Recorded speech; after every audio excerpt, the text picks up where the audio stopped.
Bonjour à tous. Je vous propose donc d'explorer une caserne ici à Berlin, en Allemagne. Probablement une des plus grandes casernes abandonnées autour de Berlin, en nombre d'immeubles. Alors, on va se mettre à l'abri.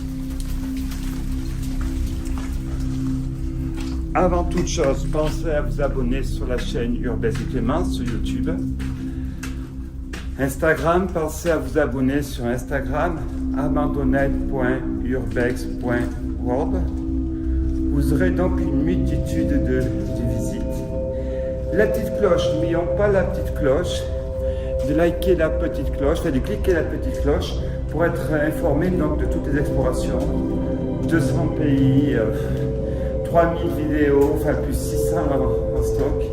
Et ici, regardez ce qui nous attend. Vous avez là-bas tous les immeubles que nous allons faire. Ça doit être les immeubles de l'Union République Socialiste Soviétique. On retrouve la même architecture qu'à Veszprém. Veszprém, c'est une des plus grandes casernes abandonnées de l'ex-URSS, Union République Socialiste Soviétique. Alors, ces casernes ont dû être abandonnées en 1992. Deux parties.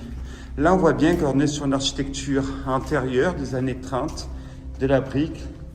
Les parquets en point de Hongrie, on appellerait ça à Paris. Donc, et l'autre partie qui est des années 50-60, bétonnée à la chaîne. Alors, l'URSS a récupéré donc ces casernes lorsque le nazisme est tombé, bénissons Dieu. Donc, ce qui fait qu'ils ont récupéré ça. Ils les ont agrandis. Pourquoi ces casernes? Alors, je fais toujours l'histoire. J'ai fait une fac d'histoire, mais je ne suis pas historien, on est bien d'accord. Hein. Il n'est pas qui veut et s'autoproclame pas historien.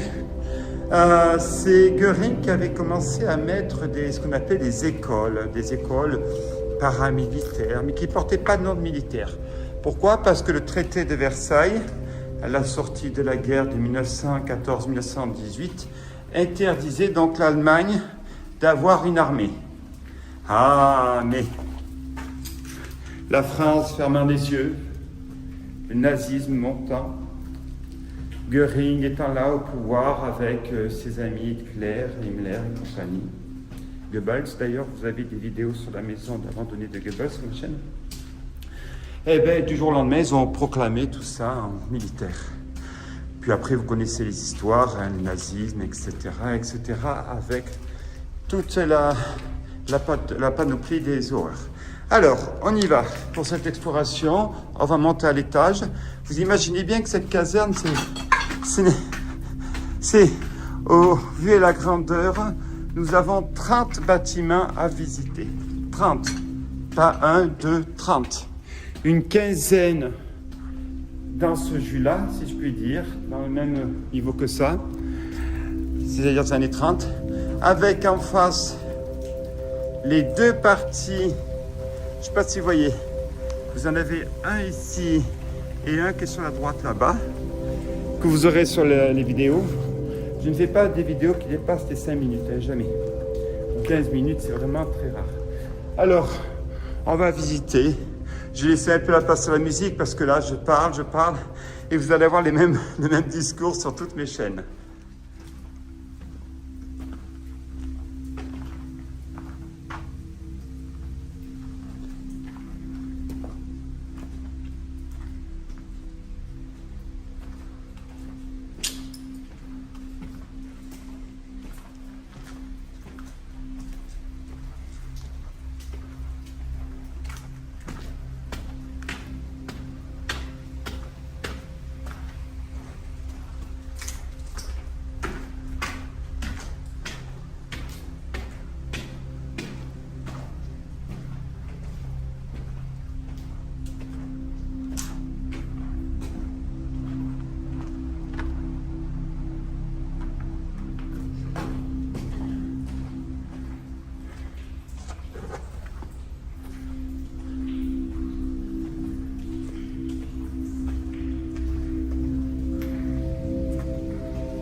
Allez, continuons cette exploration.